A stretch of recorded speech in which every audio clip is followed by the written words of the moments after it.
Hello and welcome to another episode of I Will Hold Space for Your Darkness, a first responder mental health podcast. I'm your host, Erin Jane, and today I am joined by Kable Martinez. Chris is a US Army Ranger veteran and former National Guard member. He is recently retired after a 24-year career in law enforcement, having served with the Hialeah Police Department and Miami Gardens Police Department. Down in Florida, including roles as a SWAT team member. He's an athlete, a personal trainer, a mindset and life coach, a motivational speaker, a mental health and wellness advocate, especially for those in the veteran and first responder communities. And he's a soon-to-be published author of the book, The Calm Warrior, which is breathwork practices for mental resilience. So I'm very excited to have a conversation with Chris today. Thank you so much for joining me. No, thank you for having me. No, this is lovely. So Chris, we have so many wonderful things to cover, but I'd sort of like to take you back and just ask you a little bit about your military experience and talk about sort of why you joined the Army and wanted to be a Ranger and all that kind of thing.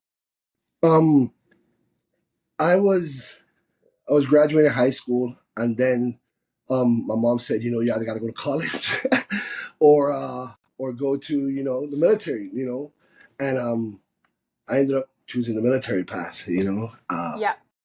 And then while there, I was very fortunate to have like some squared away amazing drill sergeants. One was a ranger, and he was a former RI, ranger instructor, and then my other drill instructor was SF, and he got tagged to be on the trail. The trail being drill sergeant duty. Yeah. So it's like I had two amazing role models. And I came from Miami with that street mentality, it was like that bebop off the road kind of deal. And I remember my senior drill sergeant Wright. He was the one that was a former ranger instructor and everything. And he had these crystal blue eyes. He was big, tall, American dude, pale skin, but he had a voice like this. And and I remember him telling me once where he was like, you're a stud in PT, you're this, people like listen to you. He goes, but you're a waste. You're wasting your leadership talent. You got people that look up to you and stuff. So it's just like, you should challenge yourself. And that resonated with me, and then after that I followed airborne school. And then after that, I was assigned to the 82nd Airborne. And then while being there is when I was, very fortunate to end up going to the scouts. I tried out for the scouts, which is the reconnaissance element. And there, with Army Sniper School, stuff like that. And I got used to like small unit tactics stuff. Okay. And then I was very fortunate to have gotten sent to Ranger School. So that was an experience. So I bet. And it sounds like that instructor really sort of hit you between the eyes because he could see the potential in you maybe that you couldn't see in yourself at that time.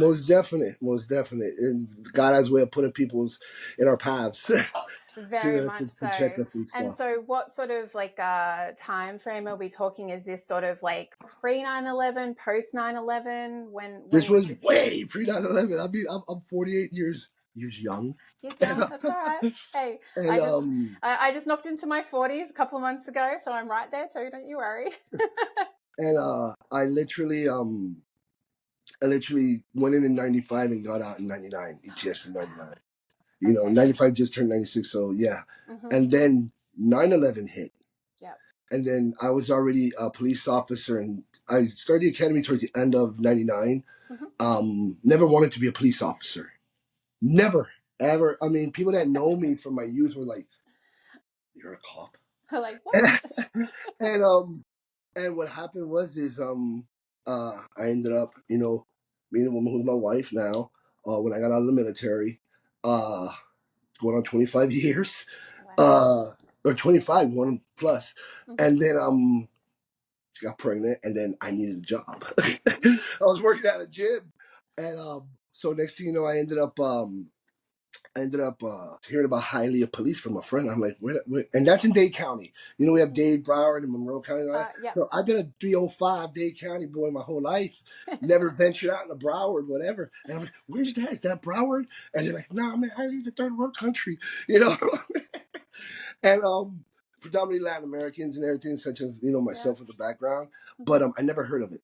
And I went and I applied, and how I always believe now that God has a purpose, I was hired in 3 weeks. And you being a former law enforcement, what are the chances Mm. of a person getting hired in 3 weeks? It's normally much more of a process than that. I know for me it was like a 12-month process, I want to say. So yeah. Typically 6, 12 months, Yeah. sometimes even longer if there's a freeze. Mm-hmm. So I ended up becoming a cop, and that's even especially after like when Hurricane Andrew hit down here years ago. I was looting. I was a looter. And I That's remember I quite was. the turnaround for you then. Oh, you have no idea. That's why my friends were shocked. I was like running with gang members, you know, not in a gang affiliate, but you know, they were my boys. Yeah. So they fought. I'm a fight with them, you know. Yeah. So I was like the bad seed, you know. So, but the military helped change, and if not for that military background, it would not have led me to be a police officer. And both I never wanted to do. My father was former military. My brother ended up going to the military just prior to me, and Wow. I was like, okay. But I never wanted it. And then God blessed me with the opportunities of, you know, accomplishing what I was blessed to accomplish in the military. And Yeah. then becoming a police officer, which I used to make fun of them. I used to call them every names and everything. And yeah, and go figure, I ended up getting into it, and I fell in love with it. I fell in love with it. Yeah. But sometimes it can be a person like you, like you're saying, with like not going in as I don't know if like they call them the same thing here, but you know, going as like a true believer, you know, thinking that you're gonna go in and change the world and all that kind of thing. Whereas I feel like maybe like you're saying, you coming from that community, you're actually like more of an asset because you can see how, you know, sometimes people in a certain demographic or population see you and you're like, no, I know what you think of me. And Oh, I'm going to like prove you wrong and be like, we're not all fucking assholes. We're not like, you know, we're not out to get you. We actually yeah. are just trying to do a job. And I'm going to show you that it's possible. Yeah, I never forget where I came from, you know, Yeah. growing up. I grew up in government housing when I lost my father, Mm-hmm. with the brick of cheese. Those who know, they know all about that. I grew up with that, you know, I swear and to God, my husband talks about that block of cheese too. right, they make the best grilled cheese sandwiches. I'm telling you, 'cause you can cut them thick, you know. So, but yeah, I grew up like that, so I never forgot where I came from, who I was. But then again, growing up in the streets, I know when somebody's trying to play me or to mean mug me, or we call it grilling when they would have to go Okay. teach, and they're like, I know, I'm like, yeah, I'm not the one. I'm not the one to go there, man. You know, I know what Yeah. you're doing. And I still had like that bebop attitude from the street in a way, but I was fair. Yeah. I was fair. And if I could help somebody, I was gonna help them. Yeah. I like we said, we have discretion, Mm-hmm. you know? Yeah. And I exercised that to the fullest. Sometimes supervisors didn't like that because, you know, my heart a lot were for young kids Yeah. and for the older people, Yeah. you know. But if you're a piece of you know what and you want disrespect after I'm trying to be a certain way, Mm-hmm. hey, you're gonna treat me the way I'm gonna treat you, Yeah. you know. 100%. So Yeah, no, it's and that's the thing, and it comes along with, you know, a role in law enforcement. There's the good and the bad, and there's the discretion, and the sometimes you're like, man, I hate that I have to do this, but it's actually part of my yes, job. So yes. there's the highs and lows, and those really like vast, you know, juxtapositions of, you know, just all part of the role, really. And so you said, I think that you served with Hialeah for 8 years, was it? 8 years, 8 years, Mm-hmm. and then I went over to Miami Gardens Police, Mm-hmm. um, because of the money. You know what I mean? They just started the agency in 2008. Okay. Um, Great sign-on bonus. Yeah. Literally, I was already maxed out. We didn't have a contract with Hialeah yet, Mm-hmm. and I was at a certain amount as an officer. I'll say I was like 56,000 maxed out Yeah. already, and I'm having a wife with 3 kids. Yeah. You know, that's in Yeah. Miami, Florida. can't really afford much there. It's like Yeah. living off duties. I was working like 6 days a week, sometimes 7, just to Mm. pay the bills. Yeah. And then they offer, it was like a 12,000 signing bonus, Mm-hmm. take home car off the rip, and we didn't have a take home car. Yeah. Off duties galore Mm-hmm. that were paying off duties back then with Hialeah were 21. Here they were $33. So Jesus, that's a that's drastic very jump. impactful. Yeah, And massively then so. my salary went from what an officer makes in Hialeah, which I was Mm-hmm. maxed out for this, to like what a lieutenant was making in Hialeah. Wow. So yeah, Yeah. so I had to make the jump even though I didn't want to, Yeah. and it was a lesson learned on after those experiences later in life. I realized I will never base a decision off of money ever again because I loved working there. I was a different person. I was more happy, more like the clown that I normally am. That I know a lot of you Yeah. viewers who follow me on Instagram are like, I don't see this personality. You know, Yeah. trust me, guys. I'm gonna start showing it more. But yeah. When I changed more there, going there and not purposely, not purposely, um, and yeah. So guys, if you listen, don't ever make a decision based off money, man. Ever, ever. Yeah. Happiness and peace. That's where it's at. But But yeah. you live and learn. You know. Yeah, but look, you're not the first, and you certainly would never be the last person to be enticed by, that financial gain. And I sort of look at it as well, like you're trying to be a good provider, you know, and that says something about you as a person. You're like, you know what, this actually kind of goes against my grain, and you can kind of perhaps like understand the reasoning about it now in hindsight more so than you could back then. But yeah, like you're saying, you had a wife and 3 children. You're And presented this opportunity. Who wouldn't take it? yeah, and I believed in just, you know, she could. It wasn't you're gonna be a stay at home wife. No, it was none of that. It was basically, the opportunity. Hey, she has a master's in psychology from University of Miami. Yeah. And uh, but we decided that it would be best Yep. for like if I'm busting my butt, working my butt off, she could be there for at least one's gonna be there for the kids. Yep. You know what I mean? And I commend her for that because being a stay-home mom, you can't pay somebody enough for that. And I'm being serious. I wish That's they my whole would, heart. but You cannot, and that's the part that gets me. Yet the government, and yeah, look, those little tweak in there. The government could pay people all these things, whatever, and all this stuff, but yet a stay-home mom who's actively involved, making sure they do their I-readies and their homework assignments, taking them and picking them up to school, Mhm. all that stuff, being involved in the PTAs like an active mom. Yeah. Why can't the government pay them even a minimum wage salary for that? They're giving out this money for free to everybody else. It doesn't even work, correct? Yeah. The stay-home moms, and even, I don't know if they're stay-home dads, but even if they're stay-home dad, but a stay-home parent, Mm-hmm. the government, I feel, should pay them for that because they cannot even pay them enough. I mean, we don't get paid enough in law enforcement, nor the military, first responders in general. No. But a stay-at-home mom, that's a challenging job. And then on top of that, this is my opinion, and it's a saying: you think it's hard being a police officer, you think it's hard being in the military. Try being the spouse of one of those, and then make that a stay-at-home person. It's not you know that you law enforcement. Then on top of that, now you're married to a first responder over 20 years. Well, this guy sees stuff. He's a firefighter. That. But I think that's what helps him here, that he's able to talk to you and he has that support system. But not a lot of men, not a lot of women in the career fields are blessed to have that. You know what I mean? Yeah, I mean, like I definitely hope that I provide that for him, and look, I mean, our situation was sort of similar. Like I came over here from Australia, and yeah, like I could have, and like I did work for a suicide prevention, a crisis counseling That's organization amazing. for a couple of years, but we had kids. And it's like, yeah, we could, shove them in daycare, which is a perfectly good option. And lots of people do it and they have to in this country. But for us, my husband works really hard. He works 2 jobs to provide. And like you're saying with you and your wife, like it is finding that balance. And, each dynamic and situation is different, but that's what worked for us. and both my kids are in school now. I'm back studying and all that kind of There thing. you But go. it's a busy time in your life, and it's very taxing and very rewarding. But it's a lot. It's a lot to Yeah, be a you're stay-at-home waking up, parent. especially now. You're waking up. You're helping your husband. You're taking your kids to school. You're doing it.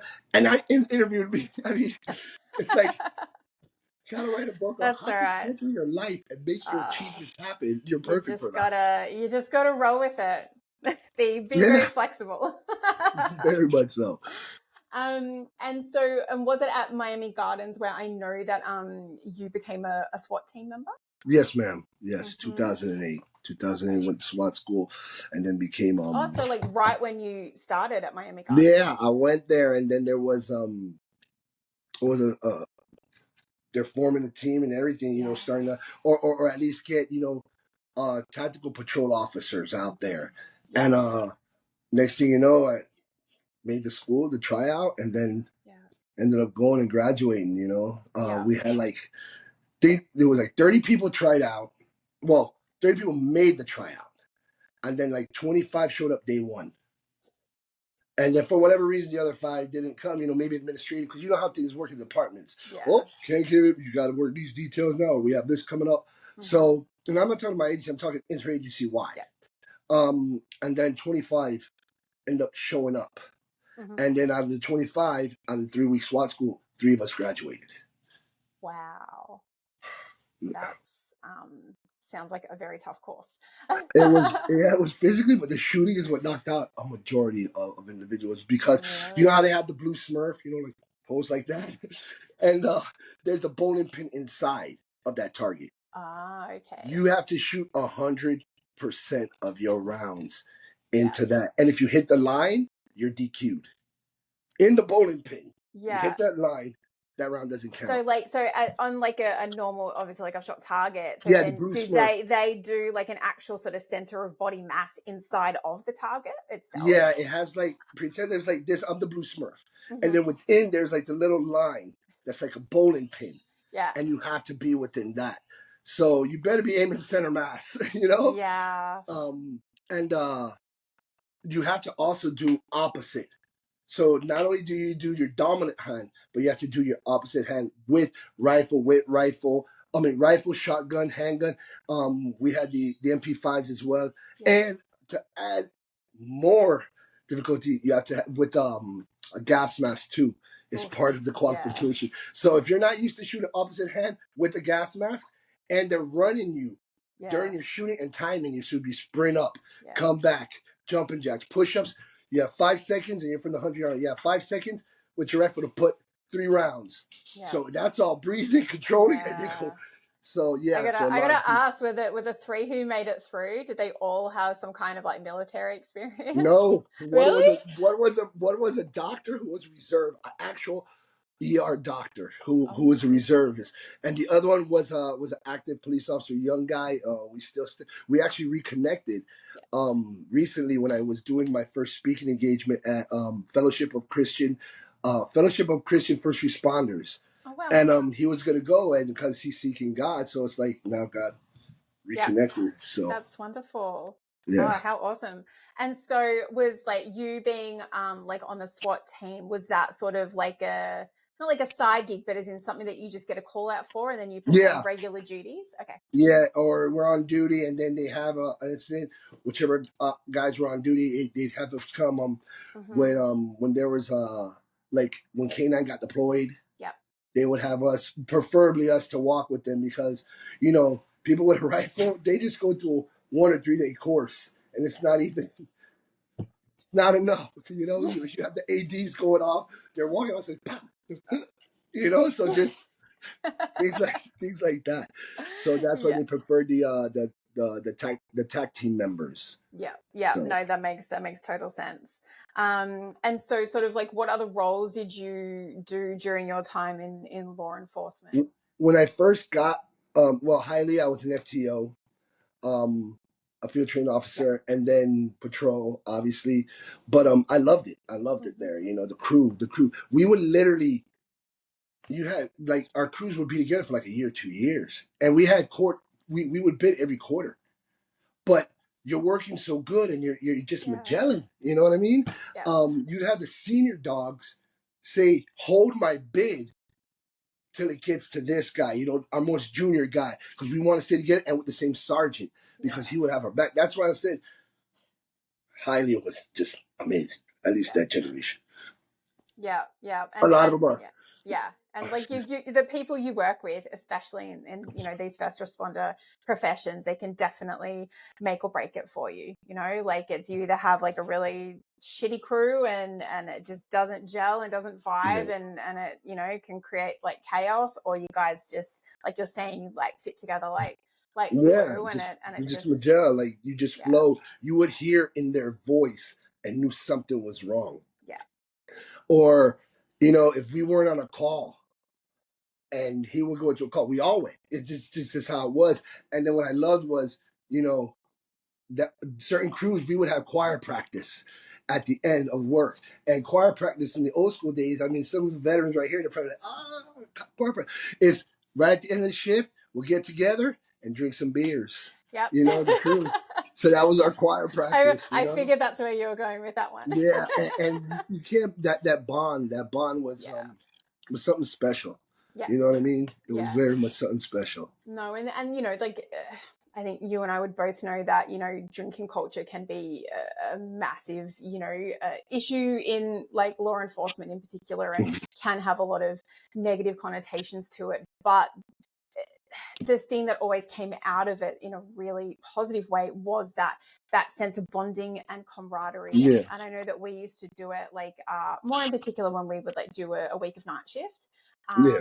And we used to call it night shift drinks, and we would go and the pubs might stay open like a little later for us and stuff, and you'd be with Yeah. like the whole area crew Yeah. from that week and talk about your jobs, and you could talk about the great things, the funny things, and even some of like the sad shit that you did. Yeah. And it was like that CISM almost, like quasi, before anyone knew what CISM was. Like you talked it out, and shared a few laughs and had some drinks, and probably wasn't like the healthiest coping mechanisms, but the bonds that were forged and the camaraderie that you felt, No, it definitely absolutely. made the job something really special back And then. the good thing though with the choir practice with ours was, if somebody was getting too drunk, Yeah. yo, we got your keys, we're taking you home, or you're crashing at our place. Yeah. You know what I mean? 100%. That's how it was. It was because the brotherhood was so tight that we looked out for each other. You know what I mean? Mm-hmm. And yeah, some of us just had a few drinks and had our food, our meals. Sometimes we go to Flanagan's, Yep. so we'd be over there having that. And but those were moments, just like you said. We would talk about things, or they talk about the problems, or like back in the day, if you had a problem with somebody, even if it was a supervisor, Mm-hmm. you went in the back and settled your problem. You know what I mean? Hey, let's go let's go to the back of the station. And guess what? Nobody went. They knew what was going on. You come back, you're fixing your thing. You're like, man, you got me good, man. You got me good right there. But it was squashing. Guess what? You ended up even tighter. Yeah. Yeah. Nowadays, the culture is like, for example, you have beef with a supervisor, and it's like, you want to go back out there? We decided this old school style, and they're supposedly old school, whatever. I don't know what agency they came from or how they resolve things. And they're like, oh, conduct unbecoming. Are you threatening me? No, but you keep talking to me like that. I will be.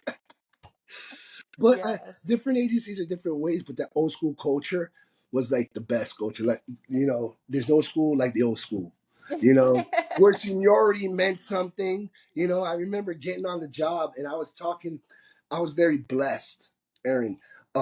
Wednesday, 9/11 of all days, that a friend of mine named Bodie, which I know he's going to be seeing this, so Bodie, hey, thanks, God bless. He actually, he's a lieutenant at the City of Miami Police. Mm-hmm. Man on fire for God. He invited me and I spoke in roll call with almost like 30 officers there and shared the testimony and shared my experience, the PTSD, depression, suicide ideation, all. I shared that with them. Yeah. And it wasn't like impactful. I didn't have my micro Jesuses at the time, which I wish I did. And he's the one that introduced me to micro Jesus. But God the truth, it was like it's amazing because you see the older generations that were there and they were like, They know how it is, and then the newer generation. But everybody was receptive. But Right. police work has changed so much. Yeah. You know, we used to get on as a rookie, and I'd go to senior officers. Hey, what time do you 12? Which is a lunch break. 12. Okay. What time do you 12? What time do you 12? What time? And then I had to coordinate in between that out of respect for seniority, Yeah. you know? And if we're all together, just eating crap, having a Cuban cafecito, you know? And if a call went out, and none of us are in an in-service call, Mm-hmm. you better believe the rookie stepping up to get that call. Because be Yeah. like, okay, if they call his number, it was the unwritten rule. You jump on and be like, negative, cancel that unit. I'll take your primary. You earned your dues. You paid your dues. You earned their respect because they've been there, done that, and it created Yeah. more of that bond and that respect. And nowadays, it's like, I guess because they're having FTOs now with like 1 year on, if that, after probation. What do you truly know on the job? Now they're FTOing somebody. They're training them. While Yeah. us in Hialeah, you had to have 5 years minimal to become an FTO. Yeah. So, but yeah, you just brought me back in the day. I'm sorry. Sorry for the tangent. No apologies necessary. It's nice to hear, and clearly you are, very passionate about it. So there's nothing wrong to be said about that. But I guess it probably is like a pretty good turning point. And from what you mentioned, like we've spoken offline, Chris and I have, and I know that he's put a lot of things out there into the social media realm already about some of his dark times and mental health struggles.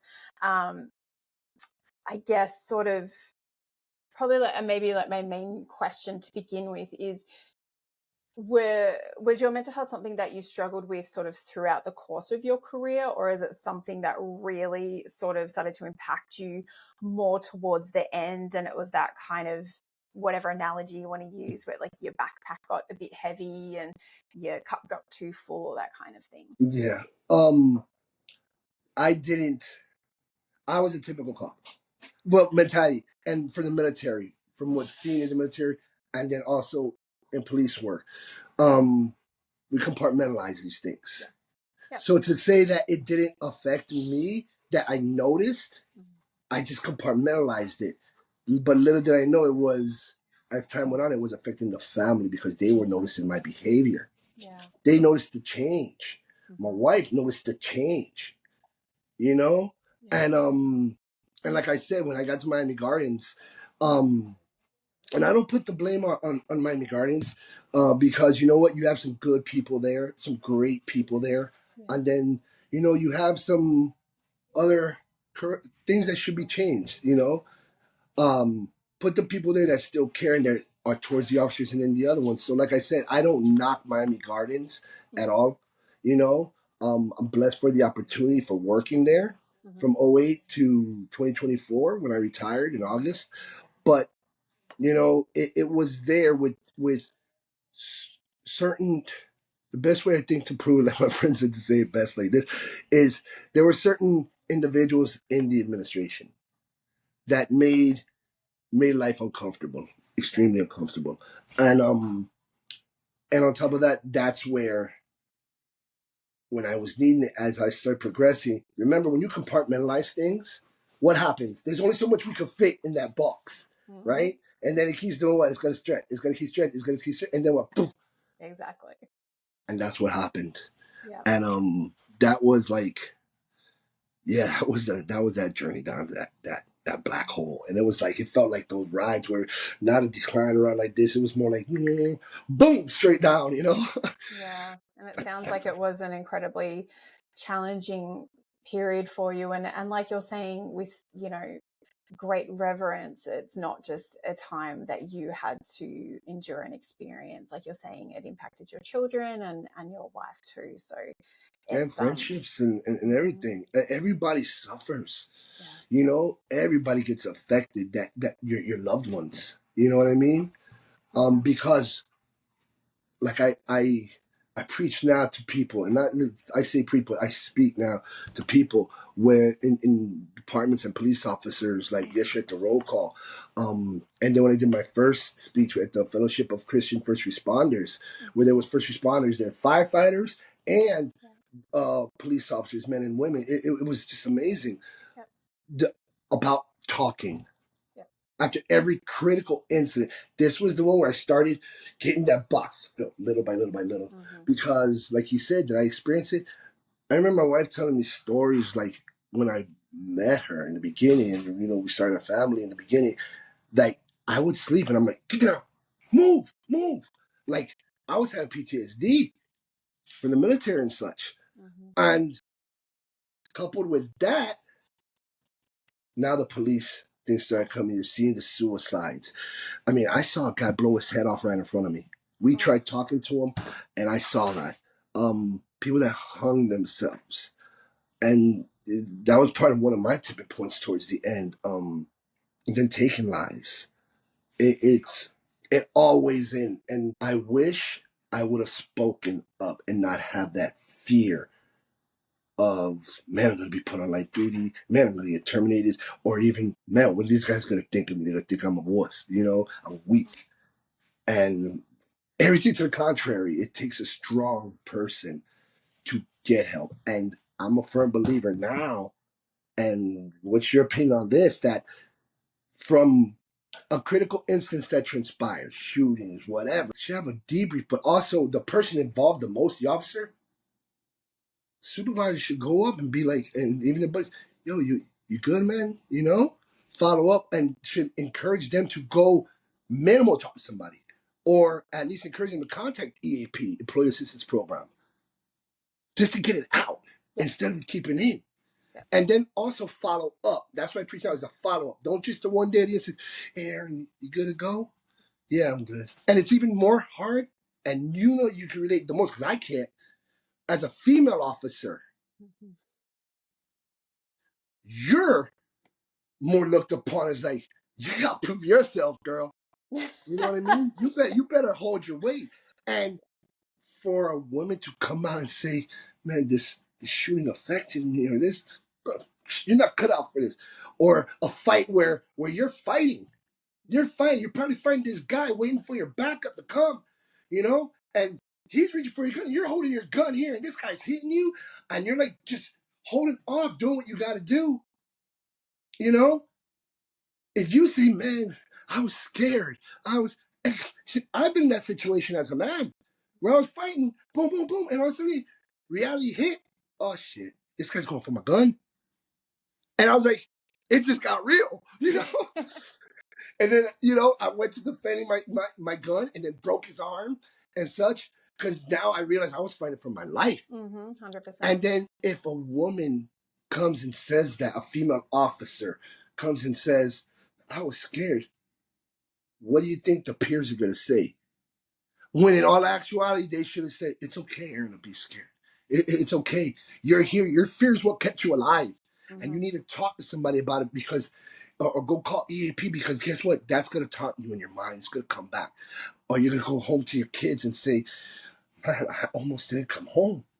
If I didn't catch that guy grabbing my gun, feel that shake on my waist, be cognizant to that, I wouldn't be here to see my kids." Yeah. No. And that's why the women, I tip my hat off to you. And I'm not saying this because of you, where I've been 24 years and I've worked with some warrior females. That's why I was proud of them. And I posted that about Women's Police Officer Day yesterday. Because let me tell you, we have it hard as male officers. Women, even more. Because of that stigma. That's why if a man's scared to open up, imagine the woman. No. So women, please open up. Men, you're talking about a guy who did some things in the military, and then in police work, I was crime suppression. When I first got to Miami Gardens, I was uniform crime suppression. I also did the FTO part there as well. And then, the SWAT and the tactical team. And I was also dignitary protection for the mayor for almost 2 years. And you're looking at me, oh, this guy's the alpha. My man, the real alpha came out later when I needed to get help. I was strong enough to say, "Man, I need to get help." because I was already ruining the lives of my family. I was ruining my life. I was losing everything. And we didn't even go down that part, so I'm sorry for interrupting No, about what transpired in that black hole, you know. that's all right. And we still No, learn to deal with it. PTSD doesn't go away. It doesn't. It's not like a cure. Cured. La. But we are able to recognize the triggers when something causes us to go in that black hole. And then, like I say, and I learned this in Struggle Well, which is an amazing course from Boulder Crest for yep, first responders and veterans. yep, So shout out to Boulder Crest. They're an amazing organization, guys. You either feed the bad wolf, which is those thoughts, yep, or you can feed the good wolf. That's why it's called post-traumatic growth. yep. Because you're never going to be cured from PTSD, but you can learn to live and still enjoy life that you're blessed with, and you can still make your life with your family enjoyable. There is hope. There is hope when you don't think there is, because I was there to the point where I wanted to commit suicide. Nice. So, and that was you just shared a lot just then. So firstly, thank you for being so open and honest. And I think, like you're saying, and it is something that I think, especially in this sort of realm, it is really heavily promoted about trying to get men to speak about their mental health. But you actually do bring up a really interesting point about the fact that, and from my experience, I don't know if I wouldn't necessarily say that, like, as a female, I felt that I was judged more harshly. I think we're judged differently, and we're expected to that's the word. prove. That's the better word. Thank you. not better, but just like I still remember, like I became really good friends with a guy that who was like a senior member who I worked with when I was like very junior, and there was like an incident where we had to like force our way into like the house. We're going through a window and we're wrestling with this guy on the ground, and someone sprayed, so there's fucking spray everywhere and Yeah. all that kind of thing. It never ends up on them. Oh man, it really doesn't. And it was sort of like it got spoken about, and then like the first question that gets asked is like, how'd she go? It's like they want to know if you're going to fucking jump in. And obviously I'm never going to have like the strength of a man, and you get taught certain things in the academy, but like my go-to was always like jump on their legs, because it's like I generally have like enough weight to like be able to like do grab that and grab a limb. Yep. just jump on them. And I was like, that was my go-to move. It was normally pretty successful. But no, but that's just because you said it right, Erin. They're not gonna be in front of you like, oh, hey, how is she? No, it gets taught, especially you're a new female cop. It's gonna be taught to, hey, how was Erin? Yeah, so Erin could throw down, bro. She wasn't scared. She went. Dude was like this big. Erin's like that big, but she just, without hesitation, she went, grabbed the leg, and that enabled me to jump on top, tackle the dude, and mount him, and then we were able to take him into custody. Yeah. While compared to, we've even had guys, even with guys, hey, how was that rookie on the scene? How was bro, man, the guy was in the back yelling 315, which is emergency backup, while I'm over there on the ground going fisticuffs with this guy, because back then, in the beginning, we didn't have tasers. Nope.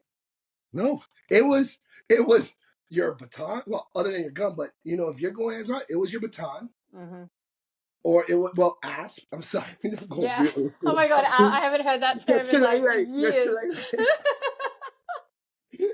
So you have your asp, you have your pepper spray, which my agency, my guardians didn't have it, but Hialeah did. That was like, yo, we had that Fox Force. That thing like messed you up. Yeah. And we had to get qualified to it. So it messed us. We're like, you don't want this, man. Trust me. And then for all the veterans, we know about this. You mentioned your asp, your pepper spray. You got your radio. And it's the reality.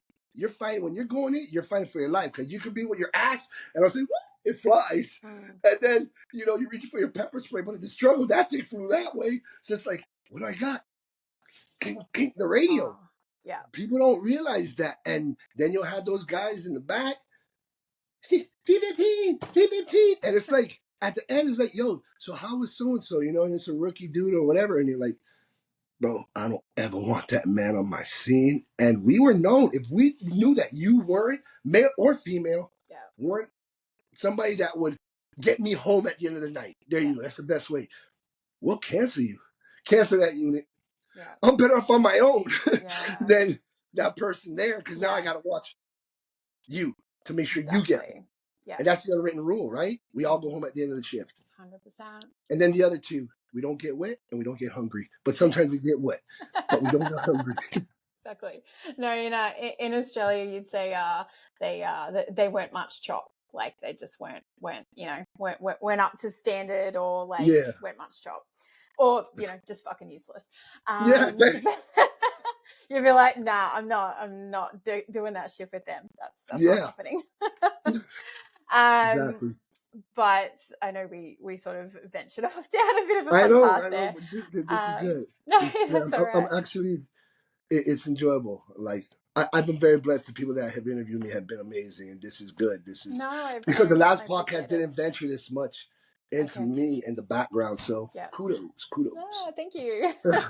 maybe I'm just a nosy former detective, and I can't help myself. There you go.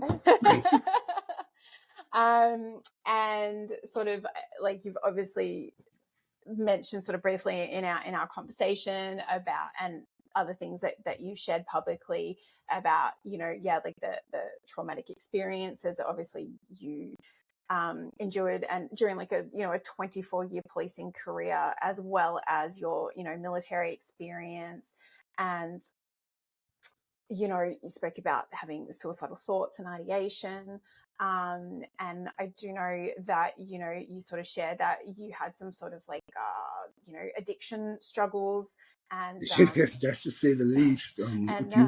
and even some sort of fidelity issues that were probably all wrapped up in the substance use and all that kind of thing. What are you comfortable sharing today about that? I think it's good to be transparent. Like I was telling you over the phone last time, it was like, because the whole purpose of this, you doing this podcast, is to help people. The whole purpose for my mission that God put into my heart and saved my life, which I'm going to go into this right now, is to share the whole testimony. Because he had to put me through this, because there's others going through it. And like I was scared to talk about a fear of losing my job, fear of just everything.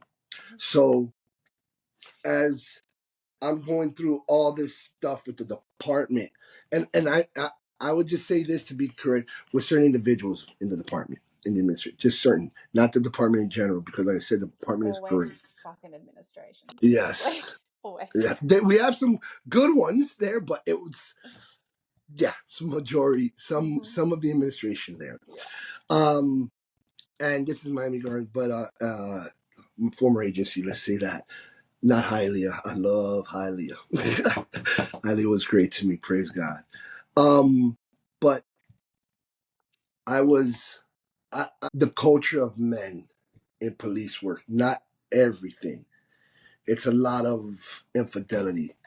And I'm going to speak out of me.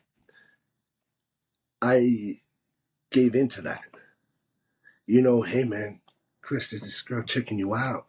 Oh. And I would give into that, and a lot of infidelity going on. Like I would say, like early in my career, and then I would catch myself, be good for a minute, then fall right back, and then that. But then it was the later part of my career, the one where I discussed with you that I was seeing this woman, and then I ended up moving in with the person, and with me, I'll just talk about me. I was already started getting write-ups from the department, and they weren't following policy, progressive discipline. They're just out to get whoever it was that gave that order. It was out to like make my life and career very uncomfortable. And so I go into this mode, and then that, like, I realized when I know I'm going all around, but at least it's one thing. I remember, and I didn't know about the tipping point. You learn what's your tipping point that breaks you with PTSD and trauma. Because I said I suffered from PT. I still do, but I manage it. PTSD, depression, anxiety, and suicidal ideations, and some serious drug abuse, which I'll get into. I literally was just involved in this shit to the point where I even moved out with that person while left my family. And then the department is just coming at right now for the camera, not activating it, and not even the progressive, not a verbal warning, not a written warning or reprimand or a 1-day suspension. They went straight to a 5-day suspension, which was unheard of. Nobody got a 5-day suspension right off the rip. So they violated progressive disciplinary action, and then also try to terminate because I kept calling out. I wasn't in the right mental state. And I even sent a departmental email, and our policy stated, because they were about policy, the policy stated that you got to check your emails during the start and after, before shift ends.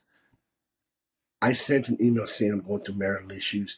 My 16-year-old at the time, now 17, she tried to commit suicide. I was involuntarily, Baker acted. I didn't mention drug abuse, but I mentioned the lack of sleep. So everything that would check the block for depression, PTSD, the lack of sleep, the drop in performance, the anxiety so bad. I mean, I have officers there that could attest that they would see me on a scene and I would be like, because the anxiety was so bad, not from the performance, the job, the working, but it was from what was happening to me with certain administrators. To a point where I would, the night before going to shift, I was having anxiety panic attacks. And then suck it up, let me suck it up, let me go put my uniform on. And it was like, take a med for it. And still, or then the couple times I would go, leave work early because it was just overwhelming. And then so they try to terminate me for that. And that didn't go through. So I was literally at the apartment from January with the other person, January until the day, like till May. It was till May. This is when the deep dark hole came, where I wasn't going to work, I was calling out. And I had my, certain coworkers that I'm super cool with, my best friend too, who's there, they'd call, hey, how you doing? And then I would answer his calls. But the other ones, then it was just, I was closing down. I was shutting down on everybody. And in reference to drug use, I was literally taking a gram. I was doing about a gram of coke a day. A day. Monday through Thursday. Chris, that's not the whole week. Oh, because there's more. But a gram a day. You know what it is? That you're in bed. You're not even partying. You're in bed. You call out. You go. Or line it up. And just go back in bed because just out of that. The feeling. Wanted some kind of, good feeling, what the drug falsely gives you. And then come Friday night and Saturday, I was on there. It was on the drinking, not just a little cup, Now it's my Jesus cup with coffee, you see. But drinking and then doing anywhere from 3 to 4 grams on a Friday night, 3 to 4 grams on a Saturday night, and occasionally if I streak popping an X. All of that. All the exhibit of that reckless behavior. And then I remember when I wanted, I was like, I'm gonna do it. Commit suicide was, I remember, came to visit my kids. And at this point, my kids don't want nothing to do with me at all. At all. And I can't blame them. I can't. And I remember the baby, she's 16. She was like, Dad, you're a good provider and a good protector. But you're a crappy husband, a crappy father. And she used other words. Now imagine hearing this from your little mini me. And I just was like, why live? I fucked them up. I fucked this family. My wife ended up going a couple of times. It hit her so bad. She ended up going to like the urgent care and another time to the ER. I was just fucking up everything. I was just like, man, what can I do right? Not sure the vulnerability getting it out of me. And then I just remember just thinking, in my life, I could leave them my life insurance, my pension, and the VA. I could do that. Do something. I might not do this. And it just came to me, and I just remembered this girl who said this to me, my daughter. I said, this girl was like, saying, my daughter said that I'm a terrible father. Well, worse than that. And she was involuntary baker. What would have happened if I took my life shortly after her saying that? I can't ever live with that. And then it just, like I said, then the journey is not her fault. It's just I just try to escape reality. I just kept on the drugs and everything. And then I remember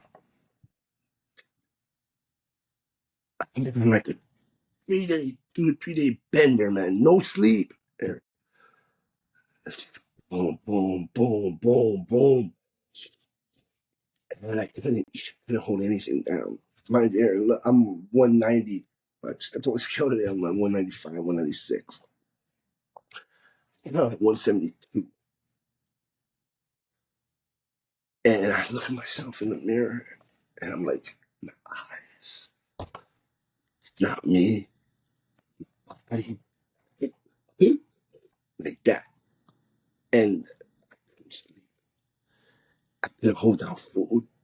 I knew enough to fluids, Gatorade, but so that would come up, but at least a little, whatever electrolyte helps sustain. And then I look at myself in the mirror. It's like, I can't do a rehab. I can't. And rehab doesn't work. I see it all the time. I've arrested people where they go relapse. This shit don't work. I'm not gonna do it. I need God. God's the only one that's gonna do this. God's the only thing that's gonna do this. God, you rose the dead? Come on, I'm gonna try you. Let's see. You say you can do this. Do it. Help me. I remember I'm leaving. Where are you going? I'm going to church. And I wasn't even a joke. I mean, I'm desperate. And I drive down to my church. I get there. I'm alone. And I just fall to my knees. And I just put my head down. And I'm just surrendering, saying, God, please.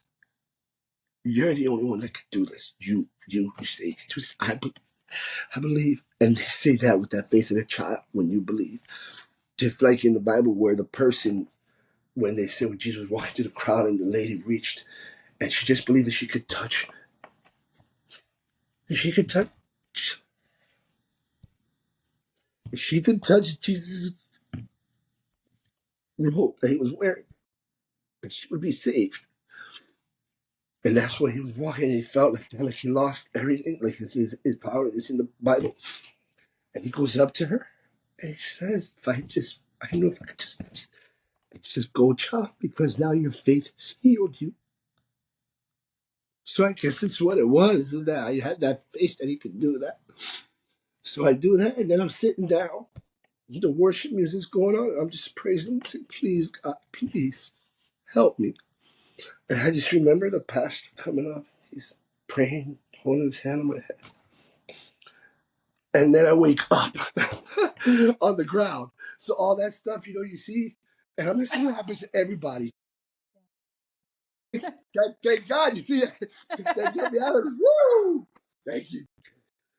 Oh, because I was going there. I was seeing everything again. And you can tell how tough that is, and I'm sorry to take you there, but no, people I need to hear this, because especially coming from somebody who thought he was the alpha male.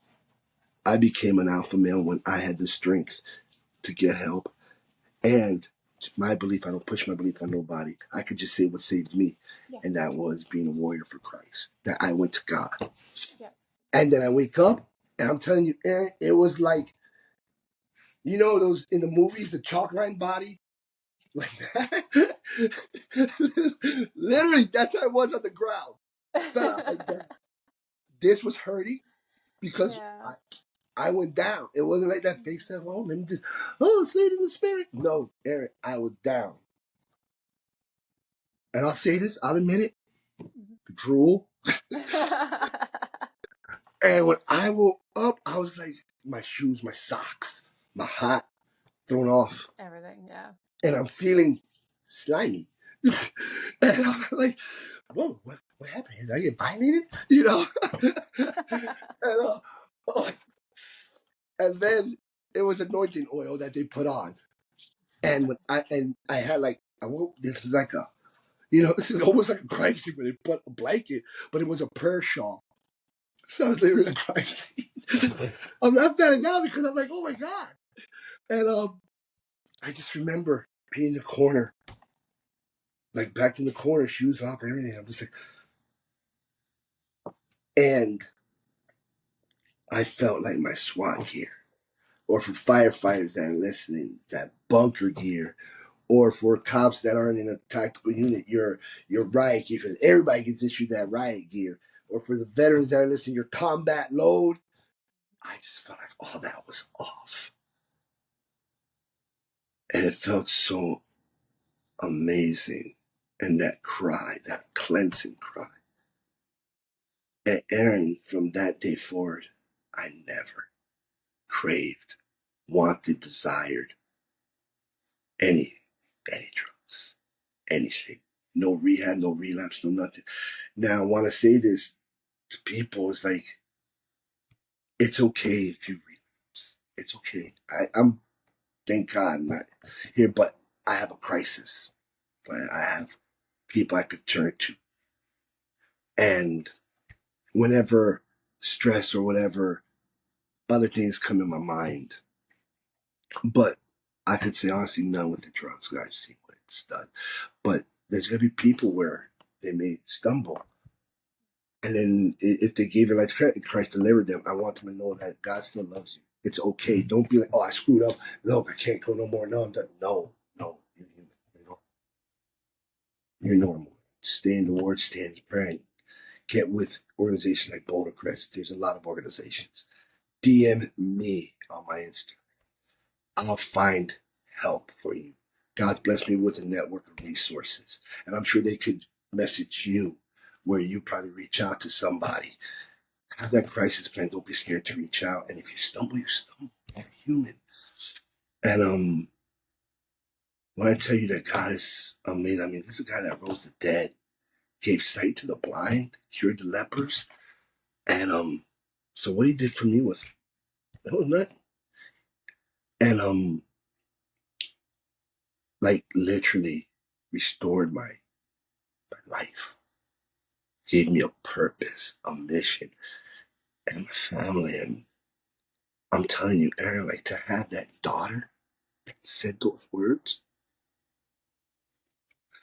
so now I'm saying, Dad, what you doing today? Let's go to the beach. Or just I could be in the room reading the Bible or something, and she'd come up and just sit with me and she'd talk to me about, you know, her things going on. And I remember her grabbing my arm, moving my arm, and just huddling up and putting the arm around me. And I wouldn't trade that shit for the world, man. I would not. I'm such a player. I won't, like, I realized what I was losing, what I was almost never lost my life. And God put it in my heart to help others. And I was like, man, you crazy? I don't want nothing to do with law enforcement. This agency, the certain individuals, this agency, they had my back. They didn't call to check up on me. They never read the email. They ignored a letter from EAP therapist, which they sent me to, stating he would benefit from working the desk on a light duty assignment. And nothing. And I just didn't want nothing to do with the brotherhood no more. I'm good. I'm safe. Thank you, Lord. On to the next. No, I put you through this for a reason. You're going to help the veterans. You're going to help the first responders. And you're going to help their families too. Because you almost lost your family. You almost lost your life. And I delivered you. Fine. Do it. What else am I going to do, Erin? Right? Well, it sounds like, I mean, And he's given me the look at you. Ever think I would be on a podcast with you talking? I never thought this. I wanted nothing to do it, and now I'm on fire to help officers, veterans, the families. I'm on fire for that. Like that love. Look at my thin blue line bracelet on, but I did Jesus on it. But I'm on fire for that. That passion. When I spoke at a roll call the other day at the City of Miami Police, I'm like, I'm loving it. When I didn't want nothing to do with it anymore. And it's because of him. Yeah. And you didn't write him. You think I would write his book? You crazy, girl. You crazy. You be like, Chris, you crazy. You so crazy. So yeah, it's been amazing. He's opened doors. He's put people in my life that could help share this message, and then people like-minded to have this cause. And it's been amazing. Freaking amazing. I mean, it really sounds like, and the vivid way in which you so graciously, reshare it, like it. I don't want to speak out of turn, but it's almost like the way that I've interpreted everything that you just shared with me. It's like he restored your soul, because you were like, from everything you described, living in a way that wasn't authentic to who you knew that you actually were.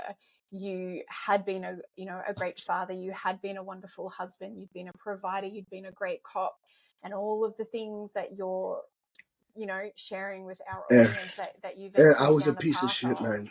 I was a piece of shit, man. I was, and I can say it now because I shouldn't have put the family through that. I shouldn't have, and I'm ashamed of that, man. Yeah. And that's why I want to help men to realize there's hope, man. Yeah. Whether it's God or whatever, there's counseling. I'm just saying what worked for me. Yeah. But I've done the research. I built networks where I learned the other aspects. Yeah. Other things. What works for one won't work for the other. Yeah, very much so. And I don't want a family doesn't deserve to have a person and to go through what I put them through. And if I can help one person save their life, save their career, save their family, I did my job on earth. Yeah. I could go there and I could help God say, good job, my good. That's why I live. I live to help people now. And I just want shit to do with nobody. I'm not gonna lie. I want it. Every day I went through, I was like, man, I'm good. Thanks for delivering me. Thanks, Lord. And it was, but wait, what? What? Yeah, but you are showing, and you are like a shining example of the fact that redemption and forgiveness is possible. And you're clearly, it's not just like, oh yeah, like, hey, I'm fixed and I'm absolved of all of my sins, and you know what, and it doesn't fucking matter everything you put everyone through. Like, I have no doubt, as like the wife in this situation, you've probably had to work incredibly freaking hard to earn your wife and your children's love and respect and trust. And I'm sure you are still deep in the process of doing it. It was amazing when the girls, my daughters, I have a 24-year-old son, amazing lad. I got a 20-year-old daughter who's a lifeguard, proud of her. I have my little baby, my mini me, who's 17 now. Yeah. And for them, they were very receptive. My son was very supportive the whole time. Even during the midst of the BS, he was supportive. The 20-year-old, she was good, but she just like blocked that. Like, but my 17-year-old, she was very critical. And you can't blame her. That was a critical time for her. And I wasn't there when she was going through the suicidal stuff. I remember leaving, and then going to the hospital and seeing her, and it was like drug overdose. And she's going like, and you know what I see your baby like that, and she was so critical after when God restored it, and then when like this was like maybe 2 weeks ago. This happened in May. 2 weeks ago, so time has gone by. She goes, Dad, I noticed a change in you. She was like you said, had that critical eye, like, nah, we're not going through this roller coaster again. I'm not gonna let down my guard. Yeah. And even though she would hang out with me and everything, it wasn't until I heard those words She still had that. where it was like all I did was ignite that fire more to like, I'm gonna keep proving it. I got too much to lose here. I want every moment. I want every moment. Yeah. Like that song from Jeremy Camp, who's a Christian. Keep me in the moment. It's so so yeah. This is the side people don't see on Instagram. So yeah. Well, there you go. I'm a privileged individual right now. but as well, you know, not for nothing, and it's wonderful that, you know, regardless of whether it is therapy, religion, faith, you know, some kind of different practice, like you're saying, you know, you went to Struggle Well at Boulder Crest, which I know a mutual friend of ours, Travis Gribble, has also been a big amazing. proponent Look, of. that's what she like. He put this in touch. God opened the doors. Yeah. God opened the doors. That's why he said, "Don't worry, I'll give them." Like, I'm gonna do this. But you're right, and Travis is an amazing warrior, amazing, humble warrior. Yeah, who's been through almost something similar, you know, and so yeah. Yeah, but I mean, you know, you've found the thing that clearly works for you, and obviously, like, you know, and you've been open and spoken about, like, you know, the trauma, and not in like a way to like excuse any of your actions. And we sort of like talked about it briefly when we were on the phone the other day, but like you're saying, like, you know, you recognize all of your behavior and all of the things you were doing. You know, one of a very prominent symptom of post-traumatic stress and post-traumatic stress disorder is avoidance. And so many, and like maladaptive coping mechanisms. So, you know, going and being unfaithful with someone who doesn't really know the real you, and, you know, engaging in, you know, drinking and you know, illicit drugs and all that Reckless kind of thing. lifestyle, yes, behavior. They are all, you know, and you're probably, you know, incredibly hypervigilant during that stage too. Like, it's all that sort of that level of avoidance, because you're saying, you're like, I don't want to feel any of this, because if I do, I'm gonna fucking break. So yes. And the thing is like the reason why I tell people you need to talk, share. One, your family. Talk. You want to get better for your family. There's hope. But number two, for first responders, veterans,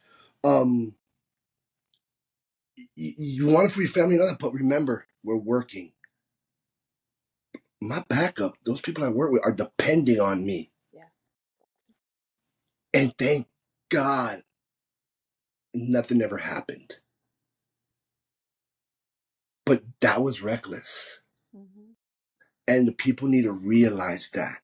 And the reason I had my reasons why I picked the Coke, but there's other people that with drinking issues where you show up and you can smell it on them. Yeah. And it's like, we need to realize that we have to fix ourselves, because we're not going to be an asset to them. And we have a duty that everyone goes home at the end of the shift.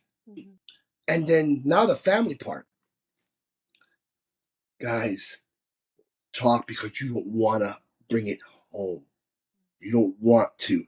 And when you start feeling it, and this is why I'm a firm believer in educating the families, because the families suffer too. The families could get PTSD from this. It's a fact. Yep. And just because you don't have to be a veteran or first responder to get PTSD. There's life traumatic incidents which cause it, Yep, very much so. and you have to address that. People have to seek help. I'm telling you, you are strong if you go get help. There's nothing weak about that. Think about what you have to lose. Think about your loved ones. What is your why in life? What is your why? It may be your dog. Dead serious. Look, you heard my dog's bark. I love animals. You know? It may be that. It may be your family. It may be your mom who's older and you're taking care of her and you're like, man, I, I got to fix myself because of that.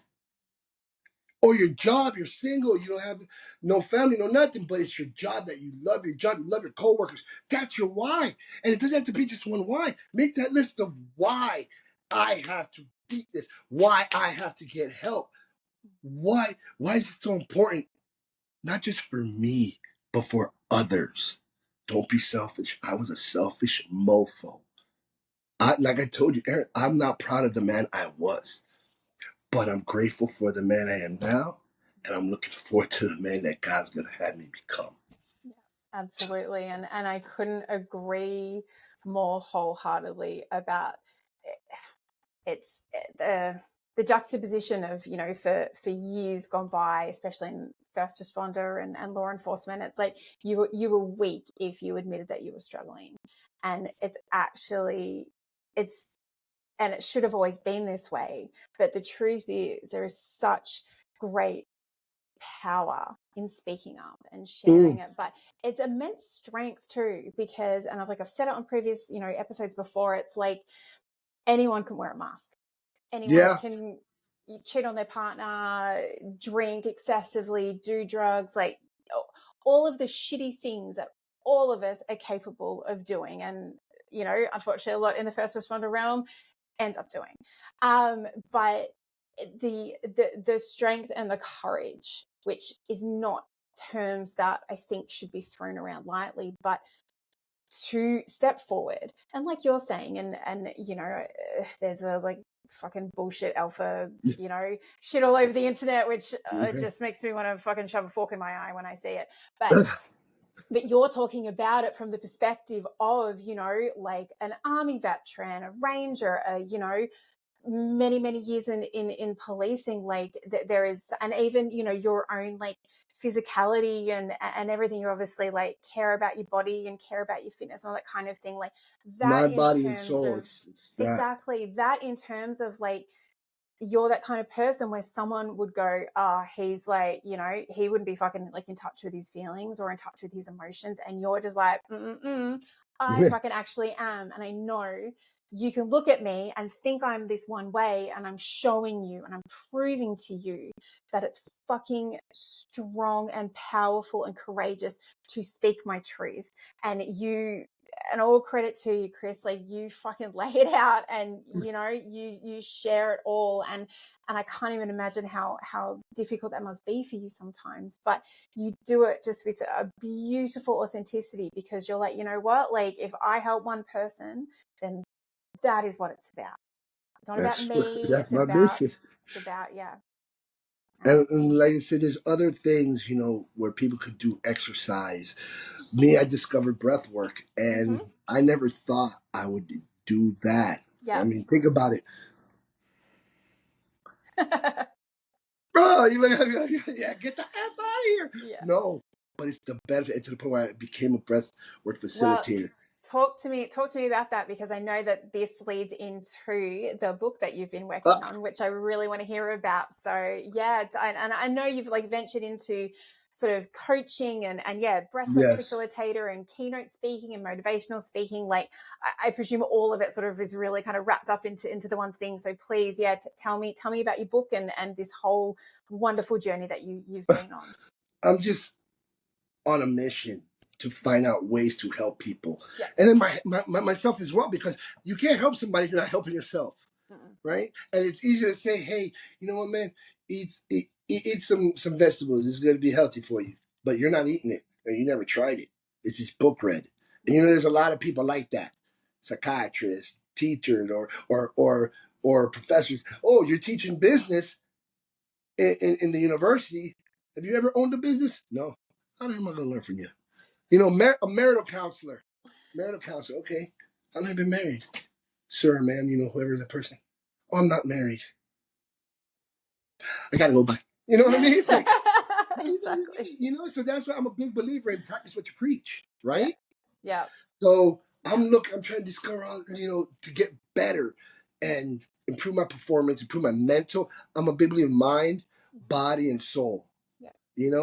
and that's why the fitness comes into play, but also the mental aspect, how when you're having trauma, and it's been proven that breath work helps with PTSD and trauma, Mm-hmm. and it helps relieve anxiety and then stress and everything. Yeah. So And not I'm for diving nothing, into this. I was just telling Chris But offline that like I've just like this week, even like last night, been working on a psychology assignment that was focused on deep diaphragmatic breathing.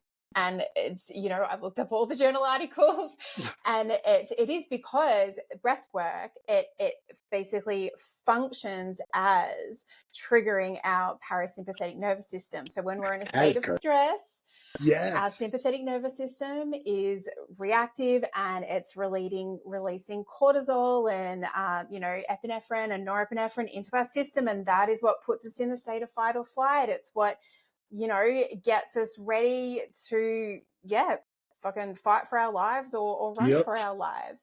But when we're in that state for a chronic period, it has severe psychological and physical health implications. exactly. So breath work, like you're saying, is it resets our system, returns us back to a place of homeostasis. Yes. And like you're saying, it that rest and digest. And sorry, I It has, interrupted it you. has so Sorry, many. take it from there. No, Sorry. no, It's all no. in You my head. you put all the technical terms into it, which is great. I can break it down. I can break it down into layman's terms, which is great.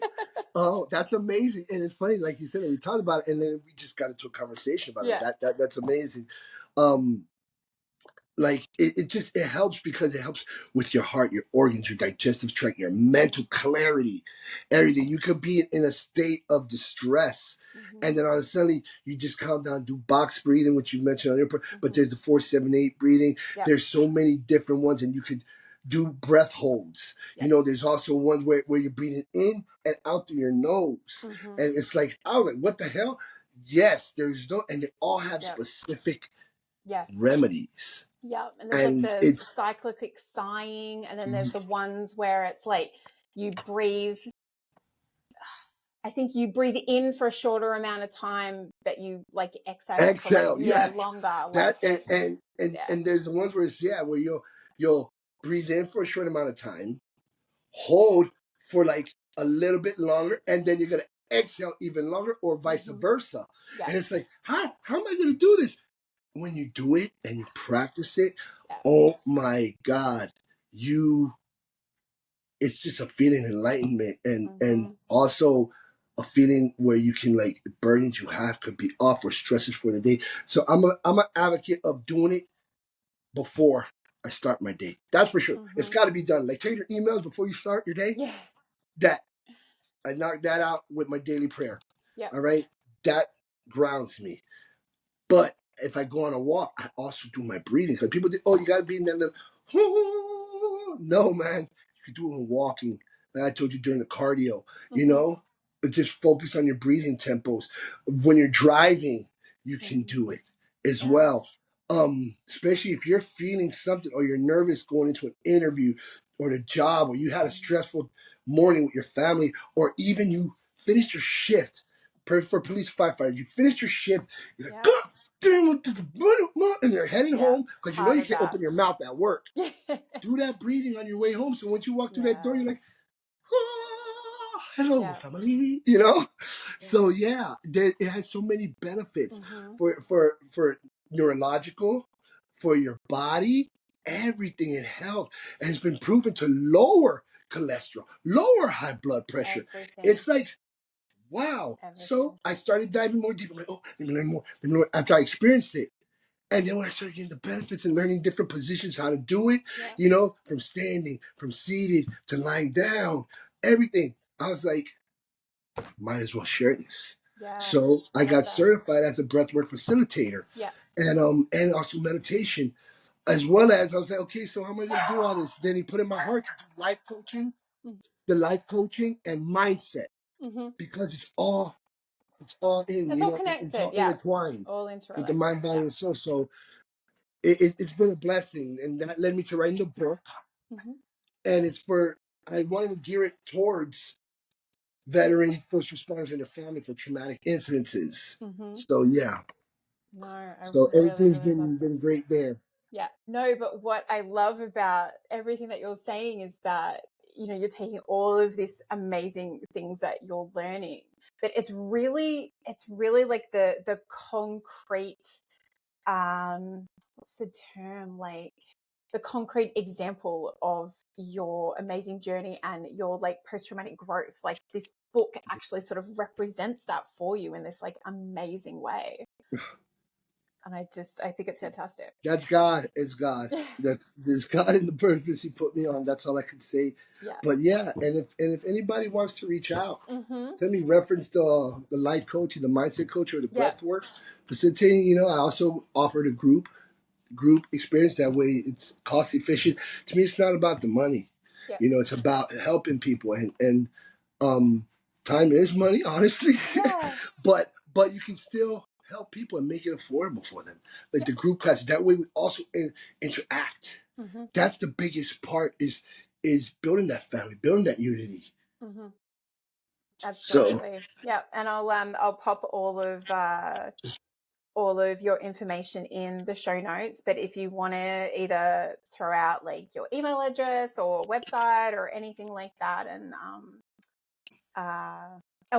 yeah, like basically the best way for people to contact you, is it via social media? Is it via LinkedIn? Is it via your website, email? they, What's the right now, the best way, like the immediate Instagram, okay? send me a DM. Don't be shy, guys. I won't bite. You know. So yeah, I'm here to help. I'm here to help. I'm here to help. That is part of my why. That is Yeah, part of my why, is to help yeah, and help and people experience. People that have went through what I went through, show them that there's hope, mm-hmm, but also experience the benefits of breathwork, the benefits of having a life coach. For whatever. It doesn't just have to be for mental health. It could be like their goals in life. yeah, Some people doubt mm-hmm, doing a business.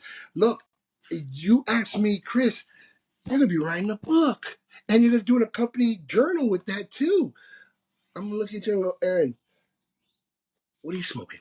you know, and now I'm doing it, and it's yeah, like, because anything is possible. You gotta have the right mindset. You gotta have goals in place, everything. And to me, breathwork helps open your mind, expand your mind, put you in a state where you can focus. mm-hmm, So it all comes together. I'm not the little whoo, but I've seen what has worked for me, and I've done on the research, just like you've done with research for your degree for breathwork.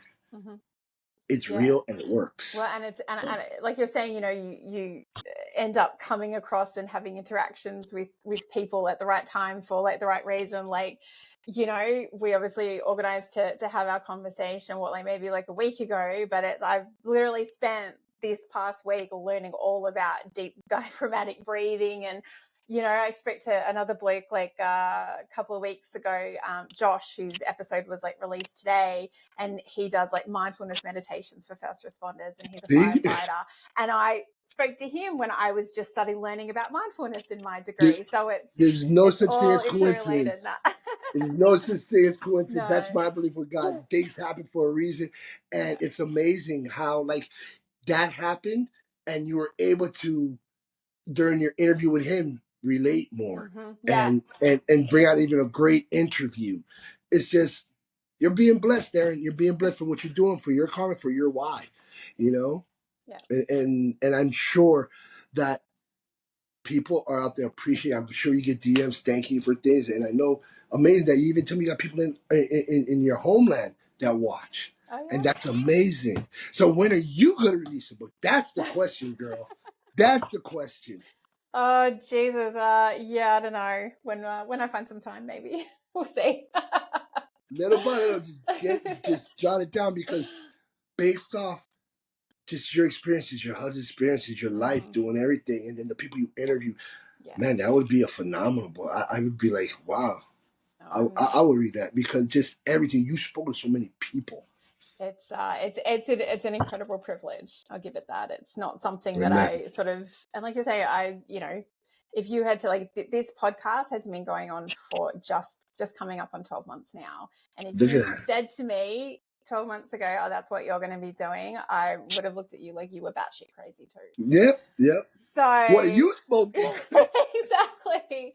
But I tell you what, like, I absolutely adore it, and I get to meet amazing people like yourself and have these beautiful conversations that, we get to put out into ether and share with people, and just kind of hope that it resonates and hope that someone finds some kind of benefit out of it. And I kind of look at it like, I think everyone has, regardless of whether they want to admit it or not, like, there's a voyeuristic part of us. And so you and I just sitting down, I've had many guests say, like, I forgot the camera was running because we're just shooting the shit, we're just having a chat. And I think that's kind of what I like about it. It's just basically overhearing two people's conversation, and that That's it. you Keeping it might, real. that you might get some benefit out of, and that's all it's about.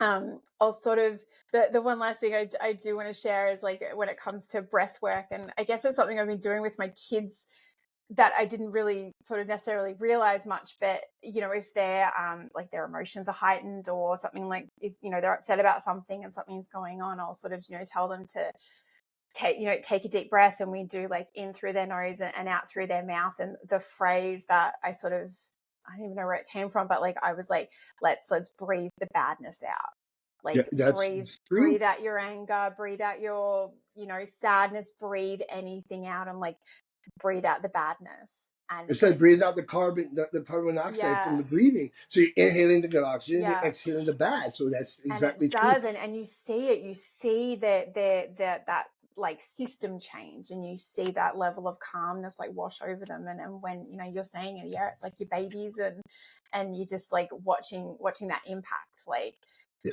breath work is just such a phenomenal Athletes use it to resource. calm down before a game. I wish I knew about this prior to doing like a SWAT entry or doing something like that, because things like this that you learn, Yeah. you could just, or for firefighters, Mm-hmm. hey man, getting ready to get the ding ding ding ding. I don't know, they sliding down the poles. Woo, I don't know what it is, but you know what?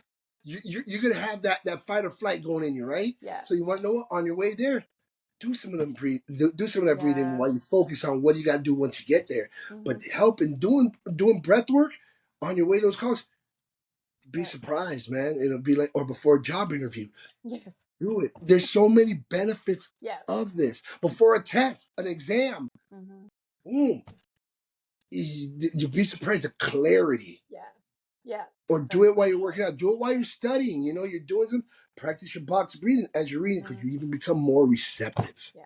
Yeah. And So that's, there's and there's a lot they of benefits. call, like, another name for box breathing is tactical breathing, because there's, like, That's that yes. history about it, that they taught it to Navy SEALs before they Yep. were going to go do When you're getting missions. shot or And before that anxiety, yes, that's what we learned. mm-hmm. That's what Yeah. we would call it. We learned as tactical breathing. And then I remember when I'm learning box breathing, I'm like, that's tactical breathing, man. You know? And then in Struggle Well, we learned 478 in Ah, Struggle Well. okay. Yeah. So Amazing. all this, while I'm learning, while I'm reading all this stuff and learning about it, I was like I guess God was already prepping me for this. Yeah. You know what I mean? And Absolutely. then also with like coaching and mindset, all the Mm-hmm. experiences what we go, because in law enforcement, we're like counselors too. We're going into a situation, we're talking about this stuff. And then Mm-hmm. with the mindset, I think that's super important, because whether you want to go SWAT, whether you want to go to Ranger School, whether you want to go to Airborne School, whether you want to go, whatever you're doing, it's Mm-hmm. all, or a goal you want to accomplish. Yeah. Because guess what? Oh man, uh, I'm done with law enforcement, or I'm done with my normal 9 to 5 job. Yeah. Man, find your passion, bro. But Chris, I can't do that. I would love to do that for a living. Why can't you? Let's help Absolutely. with their mindset. Let's get their mindset right. Yeah. Because Lord knows I got my mindset right. It's what got me through here and with God. But God's the one that put in my heart to help people and learn this and get certified in all those I got certified in. I didn't just say, I'm going to be a life coach. I'm a life coach. No, Yeah. no. No. I went, dug deep, got accredited from good accreditation. Then I did my due diligence because I want to help. Yeah. I have that passion for that. So no, and it is, and it's one of those things that like anyone can call themselves life coach, wellness coach, mindset coach, all of the things. And like I equally am like, I'm the kind of person, I'm like, if I'm gonna do something, I'm gonna fucking do it right. And yeah, you get the certification, you know, it's yeah. like I do like the life and wellness coaching for first responders and spouses, but you know, I'm kind of like But I on that note, what yeah, makes you good at that? I'm sorry for no. interrupting. My ADD kicked in. What did you just say? You do it for first responders and their spouses. You could relate because you're a spouse. How can somebody go to a breath or therapy, or a coach like yourself or whatever, and be like, "Yo, I'm here to do like some, we're gonna do some breath work and some mindset training for spouses." Oh man, hey, how long have you been married? No, I'm not married, bro. You know what I'm saying? Yeah. That's why you're good at what you do. That's why God put in my heart for this, because guess what? You gotta have those life experiences, and like being like what you're doing. Man, now I know what you do. So guess what? When I have somebody asking, especially a female or something, I'm gonna refer. That's very kind. I appreciate Because that. you could relate, Erin. And that's what it's about, is being able to relate and be empathetic to that. Yeah. Not just sympathetic, but empathy into it. Very much. And that's what helps. Yeah. That's the difference maker. Yeah, That's the and difference. and that is sort of, you know, one of the reasons why I do sort of put myself in that space, because like I was a first responder and I've been married to one for over 10 years. So it's like I literally get it from all sides. I know what it's like to be the asshole first responder coming home and being in a bad mood and not want to talk. And I know what it's like to be on the receiving end of that, and allowing them some grace and some understanding, but also knowing when to call them out on their bullshit and be like, okay, like you're acting like kind of a dick right now, or you're being really short with the kids. What's going on with you? What do we have to talk about? Are you just tired and, you know, fatigued and exhausted, or is something else going on? Let's sort it out. So, and that's the difference too. You also have kids. So not just your spouse, but you're the kids. So helping couples with kids. Boom, check the block. No, am I right or wrong though? Seriously, how can you help a family with kids? Yeah, I mean, you don't understand and being able to relate. I mean, I'm not saying a person can't help them with that. Yeah. But I'm saying you are more relatable to them because you wear that hat also. There's a different level of insight and understanding and like you're saying, empathy and compassion that kind of comes along with it. You really just and you kind of look. I think it's really important you meet people where they are, and whether that is having something in common or whether just having that level of empathy that you can just be there for that person. But it's, you know, I just feel, and clearly, you know, you obviously feel the same. Like I care passionately about this community, about the spouses, about the first responders, about, you know, the kids and just everyone. It's not to say I don't care about, you know, other people, but I feel like it's a unique niche and we have unique experiences. And I think having that level of understanding and insight into what it is like to be in this world is truly very important. And you're obviously, you know, it's exactly the same. 100%. I totally. Yeah. I couldn't agree more. Well said. Thank you. And so your book, I know you said it's very close to, and you're just kind of working on, like, so just explain it just very briefly. Like, it's the book, and then you're working on an accompanying journal to pair with it. Is that right? Yes, man. The book is already completed. And it's a short one. It's like 68 pages. Yeah. And it's nothing that's going to be like, oh my God. Like, you know, you pick up books and you get discouraged by it. It's not like a Harry Potter book, even though I read the book. Don't tell no one. You know, those are like, it's geared towards the veterans and the cops, man. Yeah. You know, we want Dragnet to the point. You know what I mean? Yeah. But also, it's an easy read, which I feel is important. You know, and then from here they can actually dive more into it later. You know what I mean? And decided, like, I'll put in my heart and say, yo, make a journal. That way they could get more out of the book. Yeah. So that's the only reason why this has not been released now. Mm-hmm. It's good. Well, I'm praying it's going to happen by the end of next week, where I Yeah. should be done with the journal Yeah. part. And it's going to basically talk about the different breathing techniques Mm-hmm. as well as the benefits. Yeah. And I think that's important because somebody may want something for stress. Oh, this type of breathing. Or for trauma or PTSD, this type of breathing. Like the benefits of those, Yeah. of the specific exercises and such. And then it's going to have a part on it that says, what were you expecting? Mm-hmm. How did you feel? Yeah. Did it, that's so you're going to journal it because I feel journaling too in general is very therapeutic. Super important. Oh yeah, super It's a, it, cathartic, just getting it out. Yeah. yes. And it's a way to release. Mm-hmm. Even if people haven't done it, guys, if you haven't done it, journal. Yeah. Journal. Men and women. I say guys, but that's in general Yeah. for everybody. Journaling helps. It's a way to release things that we keep inside. Even though I strongly feel that you should talk to people. Yeah. Talk to therapists. But just journaling. Journal about your day. You know what I mean? Journal about a certain idea, a certain topic. And you could also refer back to it because you could be journaling about an idea you have for a business, or you could be journaling about the day you had, and then you can reflect on that later and be like, damn, I don't want to have a day like that again, But Mm-hmm. but take it a step further, and how was my mood when I first started journaling? So make a note on that. Yeah. What's my current state? And then at the end of the day, start your journal off. This is just an idea, a practice. Mm-hmm. Start your journal off early, write how you're feeling. Then at the very end of the day, write the other part. Yes. But also try to look for, if you had a shit day, why don't you look at a good part of your day? Yeah. What was a good part? Wake up, what are you grateful for? Mm-hmm. Some people, man, I'm just grateful to be alive. Or I'm grateful to have this, look forward to having this interview with Erin. People have their own different things they're grateful for. So wake up, have an attitude of gratitude. Find something that you're grateful for.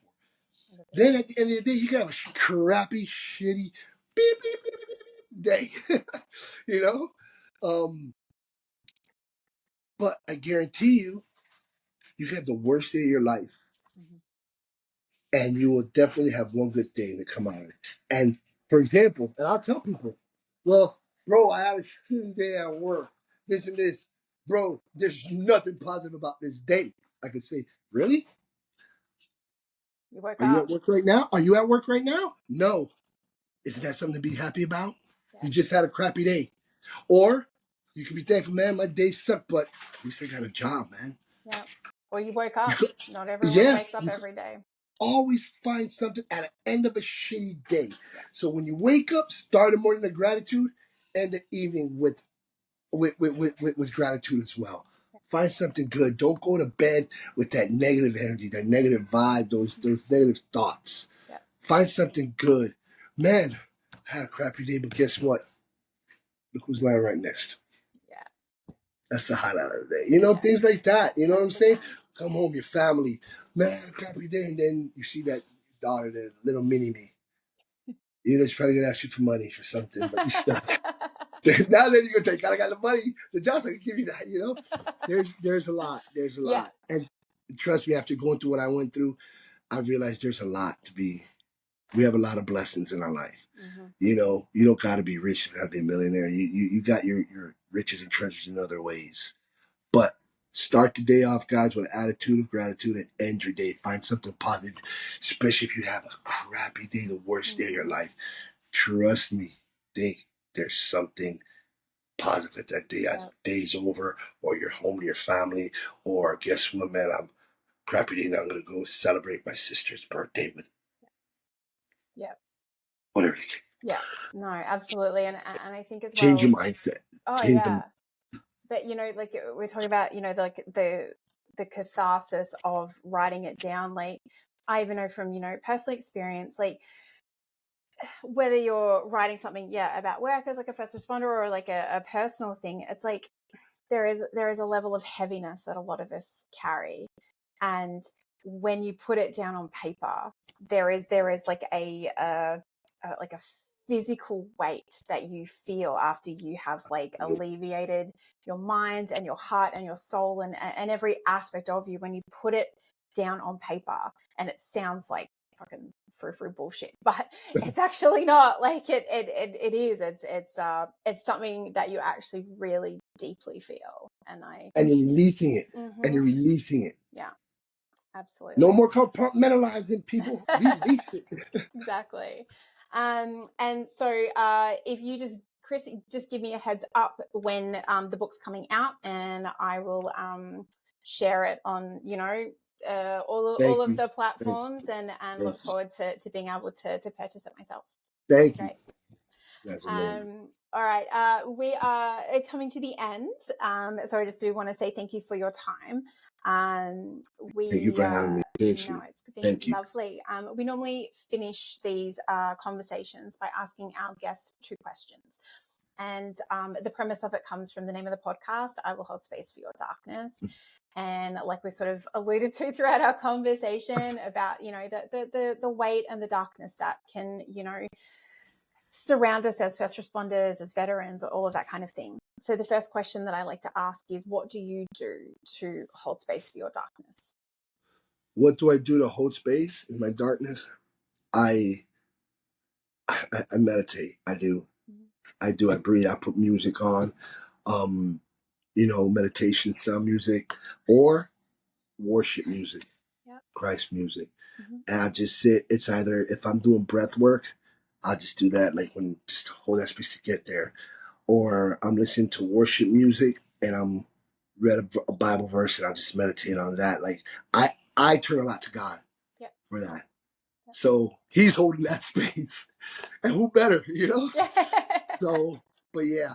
And it's funny, I was doing that after, getting saved but literally when you sent me that email and you said about the holding the space part, I actually I'm like, damn, this is what I do. And it's funny you asked that. Like I didn't realize I was actually doing this, which somebody wouldn't consider it. Like you wouldn't think it's that until the question gets asked. It's like you just shined light on what I was doing, if that makes sense. You know what I mean? So that's amazing that you asked it, because that made me realize, wow.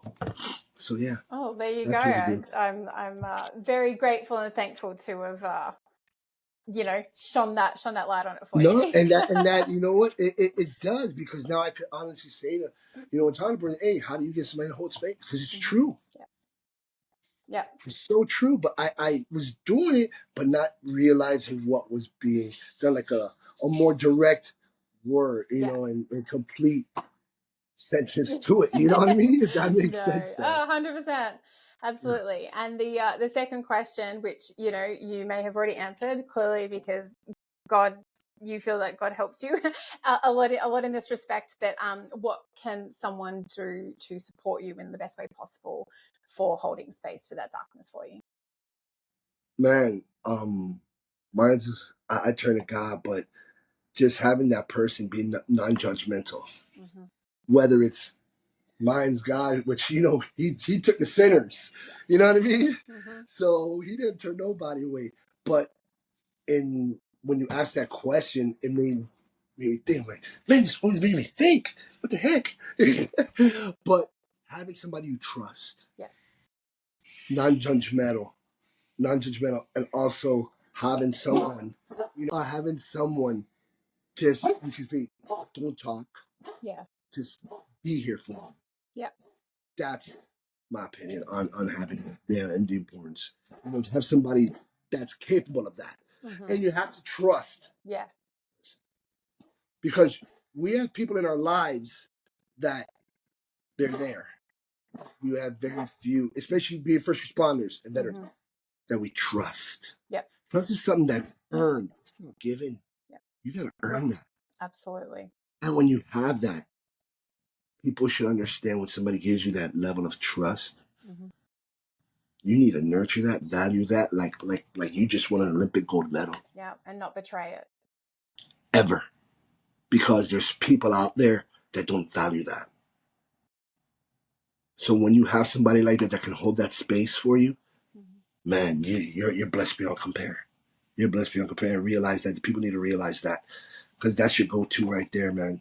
You know, that's your go-to person that could just be there, non-judgmental, be like, boom, moment's notice, got you, I got you. Absolutely. You want my opinion? No, but I just need to listen. They know right then and there. Mm-hmm. Boom. You know.